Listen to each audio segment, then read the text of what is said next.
Hi there, welcome back. Today we're going to look at section 2.4, which is on continuity. We're going to go over some objectives, some concepts, definitions, and then we'll get to work on some problems. So in this lesson, we're going to continue to learn about the concept of continuity. In particular, we will learn to identify functions that are continuous and discontinuous and why. So most of this is pretty good for you. Students usually don't have a lot of problems with continuity when you look at it, but it's just trying to explain it, I guess, algebraically sometimes. So today what we're going to do is look at the types of discontinuities that we have, and then we also are going to be able to identify whether or not functions are continuous or not. Okay, so not too much going on today. So just kind of make sure you got all these concepts down before moving on. So some of the concepts and definitions that we need today. A lot of math, a lot of definitions, a lot of algebra in here. So bear with me as I go through it. As we get through the problems, hopefully it'll start making more sense to you. So first off, the first thing, a function that has no holes, no jumps, or vertical asymptotes is considered to be a continuous function. Okay? So if that's true, then a function is continuous if it has no points of discontinuity. So basically what this says, if you have no holes in a function, you don't see any jumps in a function, no asymptotes in a function, then it's continuous. And it's continuous because there is no points that are discontinuous. Okay, so that kind of makes sense. Number 3 says if a function is discontinuous at any point, then it's a discontinuous function. Okay, so if you find just one point on an entire graph where it's discontinuous, then the whole function is said to be discontinuous. All right, so number 4 is kind of the biggie for this, on how you know algebraically for you to prove to me or on a test or a problem that a function is continuous. These 3 things have to be true. Okay, so for a function y equals f of x to be continuous at x equals a, all of the following points must be true. So let me just back up a minute and say, when you're asked to find if a function is continuous or not, typically they're going to give you a point to look at, or they're going to ask you to find any points that it might be discontinuous. Okay, so we're talking about these 3 things have to be true at a certain point on the graph, at x equals a, whatever a is that they give you. So these 3 things have to be true. The function value at a has to exist. So you have to be able to plug in that number and get an answer. Okay. The limit as x approaches a of the function has to exist. Okay. Remember what that means. That means the limit from the left and the limit from the right have to be the same thing, right? And then the third thing is that the limit that you just found in the second bullet, the limit as x approaches a of f of x, that has to equal the value you got in the first bullet, f of a. So not only do these 2 things have to be true or exist, they have to equal each other. Okay, so it's not a hard process, but you do have to remember that you have to prove those 3 things. All right, number 5 on the next page says, get rid of that. Okay, number 5 says that if, this one's got a lot of stuff going on. 5 and 6 have a lot of stuff, so just bear with me on this and we'll see it when we do some problems. If the limit as x approaches a of f of x is L, so you get some number for the limit, but it's not the function value, okay? So you get a limit, you get a function value, but they're not the same.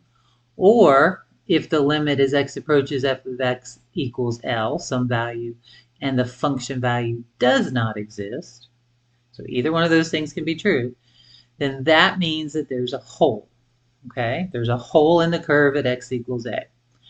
That's called a removable discontinuity. So there's just a little blip on your graph where there's nothing there, but the rest of the function is okay. That's called removable. Okay.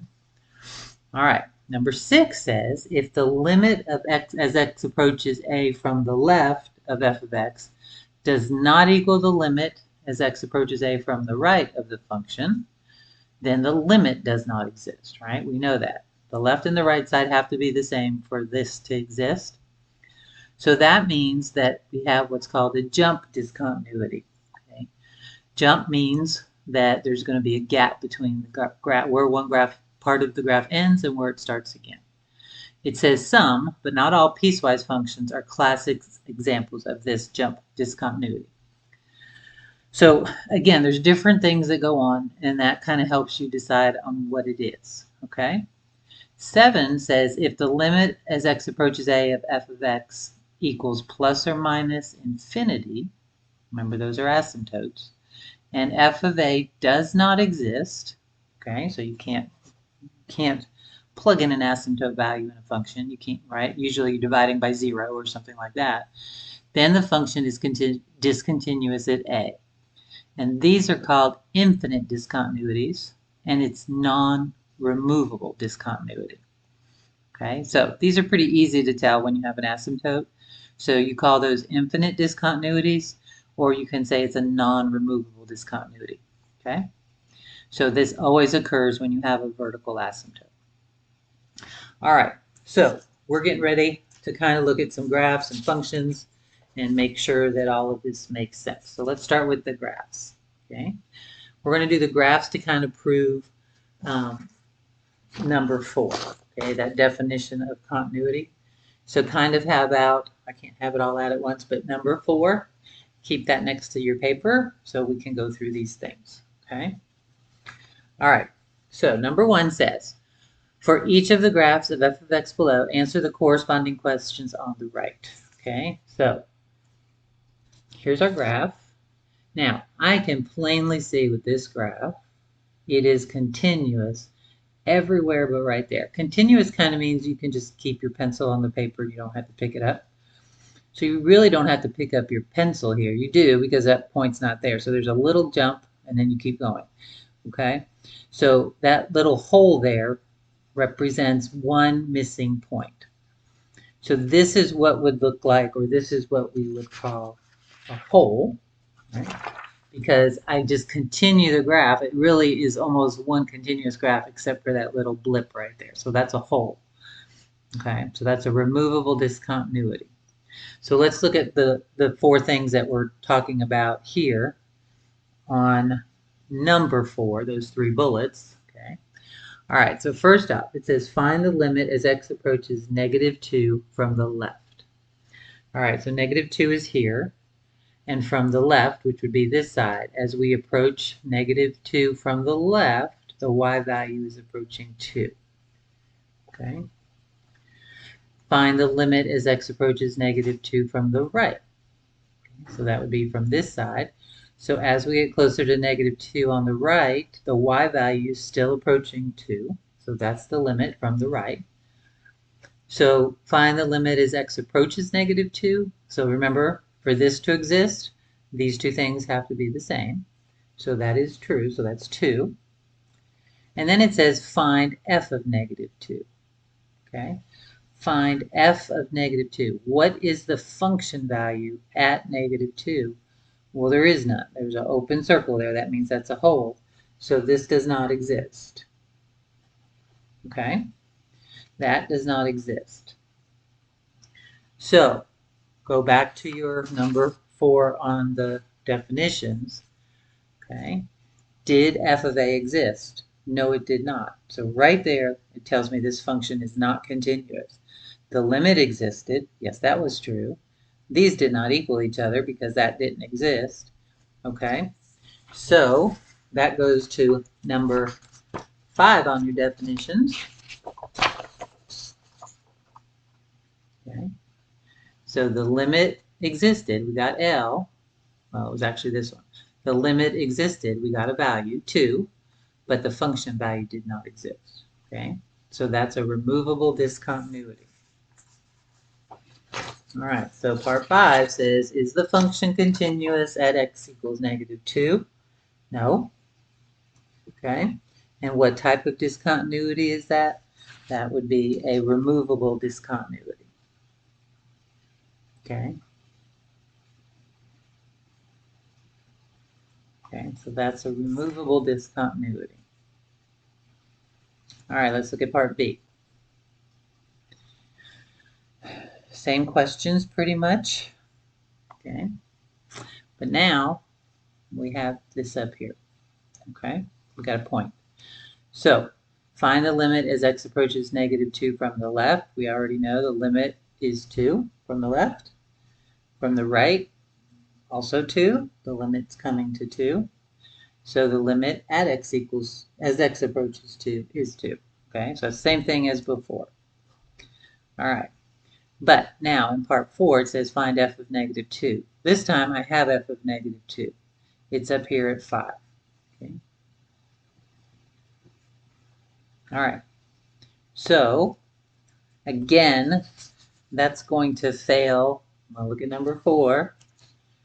The limit, the function value exists? Yep. The limit existed? Yep. Were they the same? No, they were not. Okay. They're not the same, then the function is not continuous. So that goes to the first part of number 5, just to give you an example. Okay, so the limit existed, we got 2, but it didn't equal the function value, which we got 5. So that's that part. So it's still a whole, and it's still removable. Okay, so I'm just trying to bring all this to you so you can kind of see the difference in that. So this is not continuous, and it's still removable. Okay. So even though there's a point up here, that point was removed from the graph. That's kind of how it gets that, but that's also removable. Okay, so let's look at some other ones. Part C. Okay, now graph's starting to look a little bit different, so let's answer the same questions. Find the limit as x approaches -2 from the left. So from the left, I am still approaching 2. Okay. But from the right this time, as x approaches -2, what y value am I approaching on the right-hand side? That would be 5. So find the limit as x approaches -2. This does not exist because these have to be the same from the left and the right. Find the function value at -2.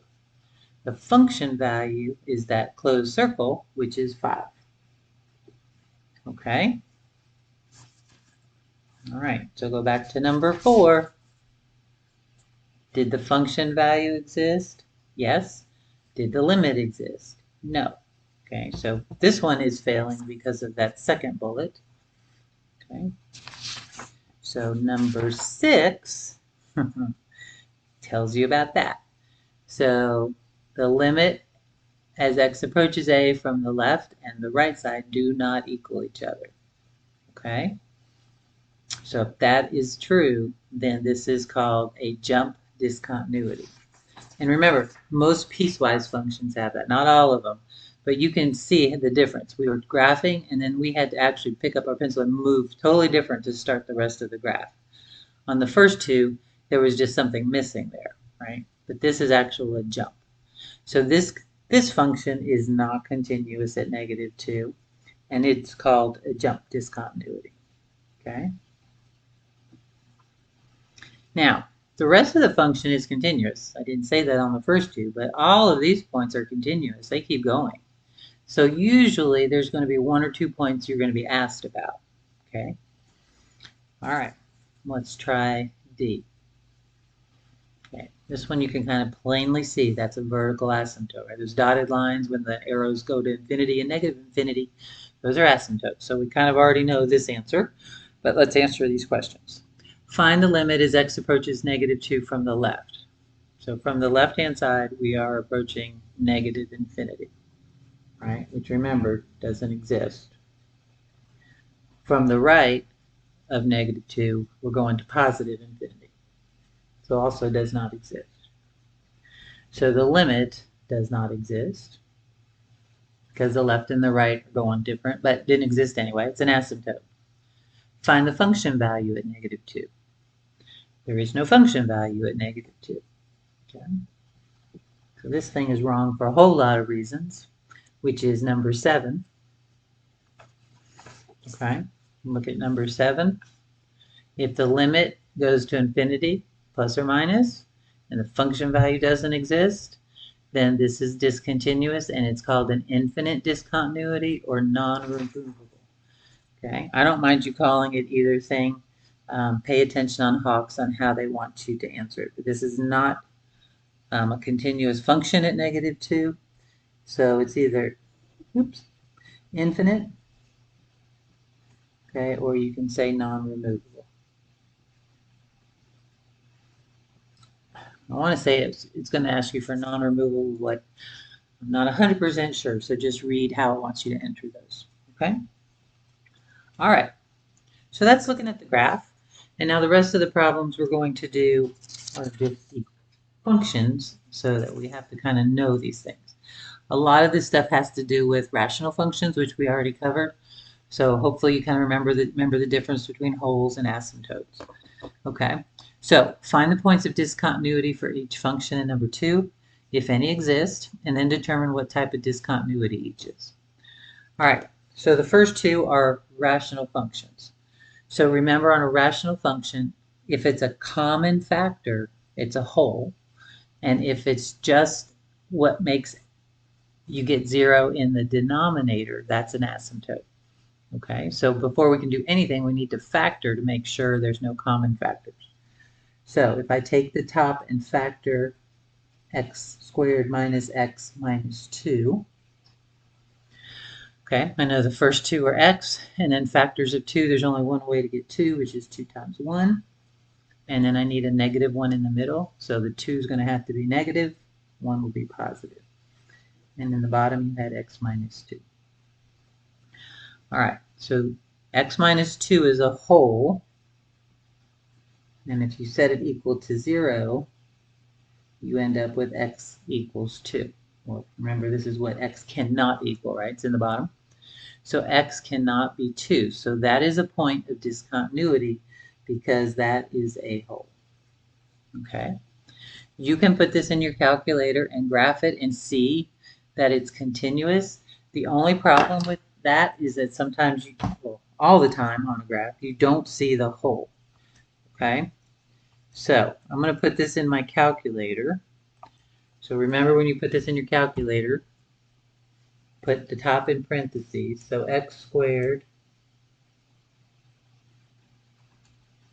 okay, minus x minus 2. Close your parentheses and then divided by parentheses x minus 2. Okay. All right, I'm going to hit enter and I'm going to hit graph. And it's just going to look like a line. Okay, so you got to be careful with this, because if you just graph this, oh, it's continuous everywhere. Okay, but I know from here that if I canceled these, I end up with x plus 1, which is just a line, which is what they're graphing. But that doesn't take away from the fact that I can't use 2. It's a whole. So if you go to your table and press 2, you're going to get an error, because you still can't use 2. Even though it canceled out, this is the actual function. So always graph the original function. So there's a little hole at 2 that you can't see. Okay? So on your calculators, it doesn't draw those little circles for you. You have to know that. Okay, so just be careful when you graph. Don't assume that there's nothing there. So that is the line. Okay, but at 2, there was a understood to kind of be a hole there, even though it doesn't show up on your graph. That's an error. Okay. All right, so this is just got a hole. So this is a removable discontinuity at 2. So find the points. That would be x equals 2 is the point, and it is removable.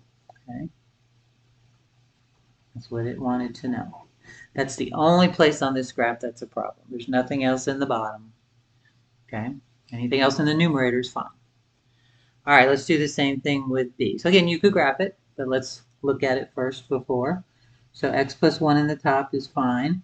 X squared minus 1 is a difference of squares. It factors x plus 1, x minus 1.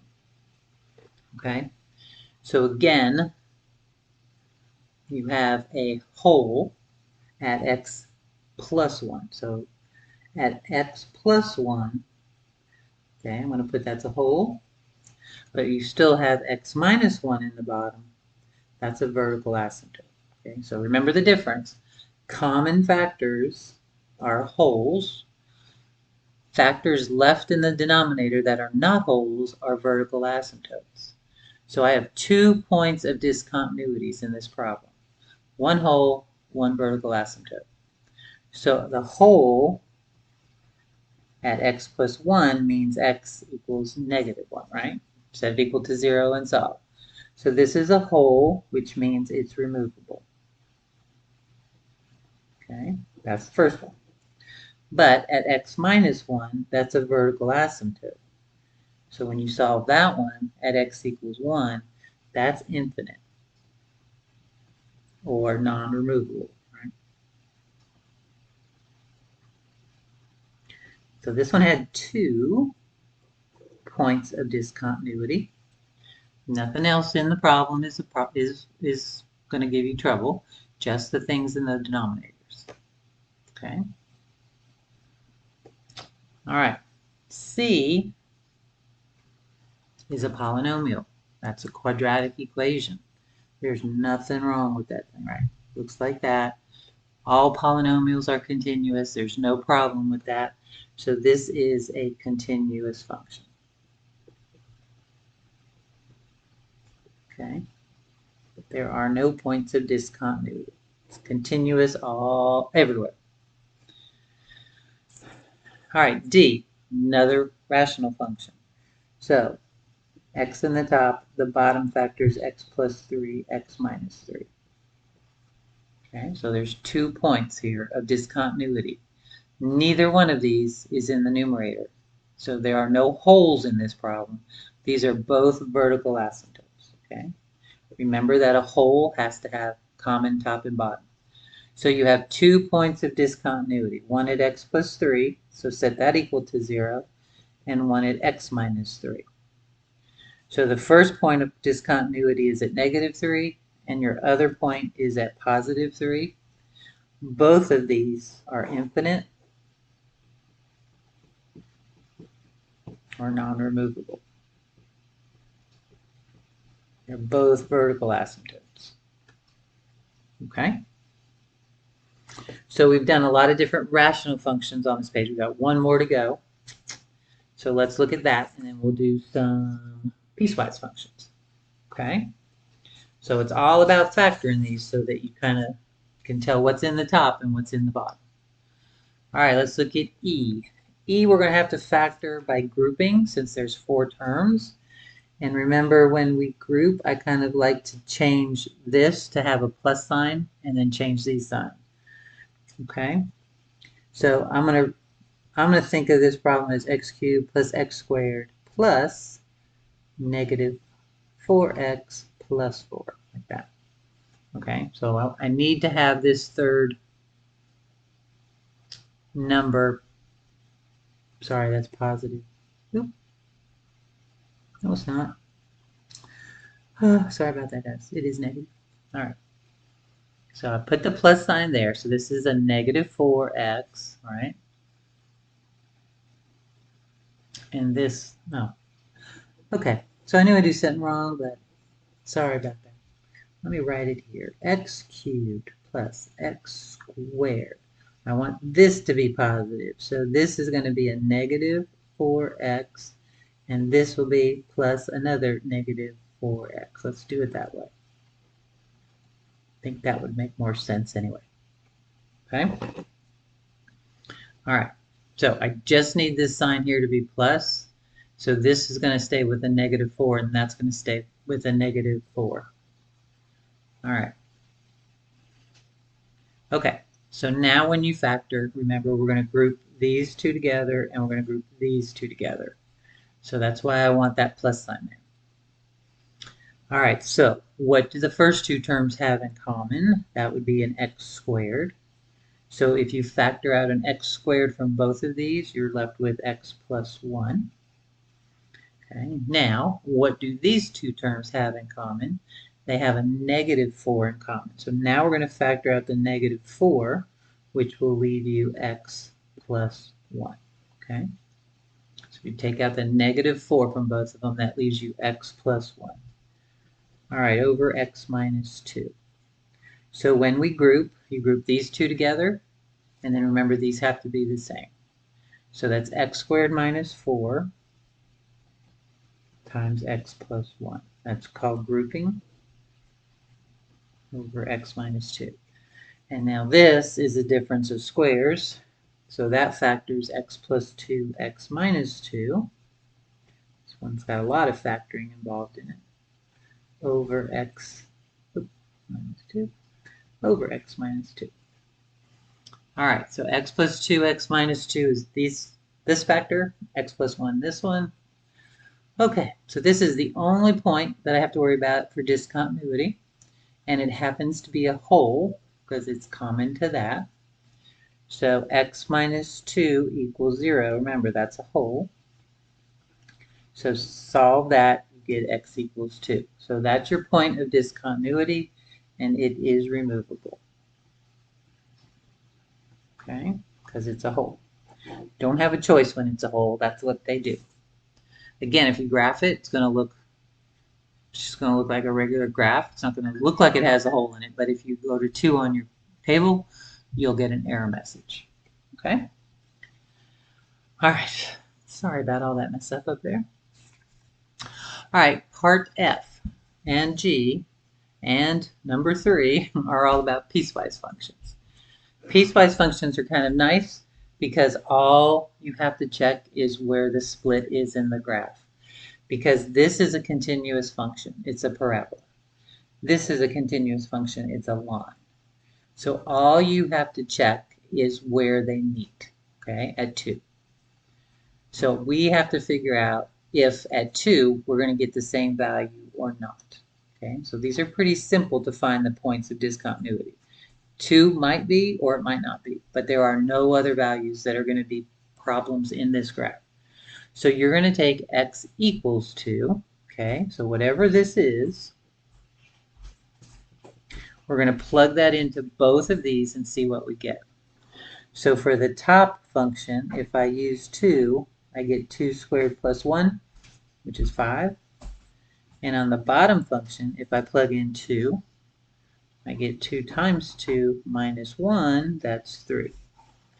So this is a parabola, this is a line, but where they meet, there's going to be a jump, okay? This one's going to stop at 3, and then this one's going to start at 5, okay? So in order for them to not be discontinuous, so this would be at x equals 2, there is a jump discontinuity, okay? And so just to kind of look at the graph, x squared plus 1, and 2 is our where we want. So x squared plus 1 kind of looks like this, okay?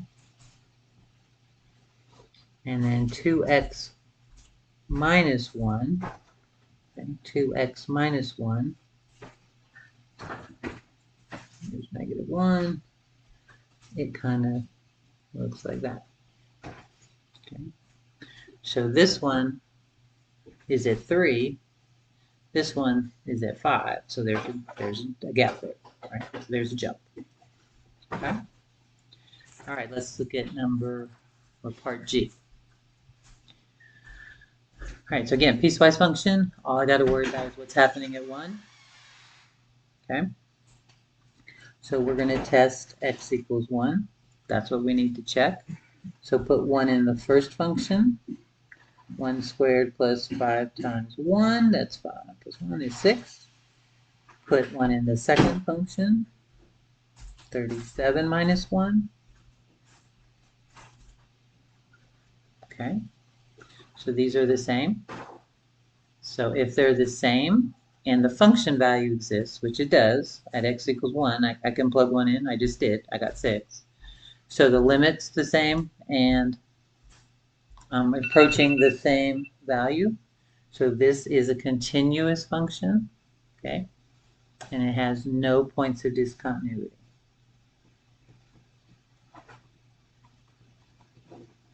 Okay? All right. So those are pretty straightforward to find. Just depends on what those values are. All right. Last one, number 3. Find a value of k so that this piecewise function is continuous at 0. So we want to know what this k value has to be. Okay. So again, just like we did before, this is our point we're testing. So first thing you're going to do is let x equal 0. Okay. So if x equals 0, we want these numbers to be the same, right? We want this answer to equal this answer. So we want x squared plus 3x over x to equal 2x squared minus k. We want those equal at x equals 0. Okay? That's what we're trying to figure out. Now, I know that at x equals 0, currently, it's not a function value because 0 is in the denominator, right? So I can factor out an x so that I can simplify this. So factor out an x from the top so that I can cancel that x in the bottom. Okay? So that's a whole, right? Common factor. So I'm going to be left with x plus 3 equals 2x squared minus k. All right. Now, remember what x was. X is 0. So I know what x is. I'm trying to find k. So they're going to give you what to let x be. So if you let x be 0, you end up with 3 equals negative k. Right? And that means k equals negative 3. So there's your k value for this thing to be continuous. Okay? All right. So k has to be negative 3, which actually makes that minus 3, so that's 2x squared plus 3. Okay? But they just asked you for k, so that's the value. So they're going to give you the x value. It's always going to be this number. And then you plug that in, and then solve for k. Okay? All right. So that does it for section 2.4. Work on your homework. Let me know if you have any questions, and you guys have a good day.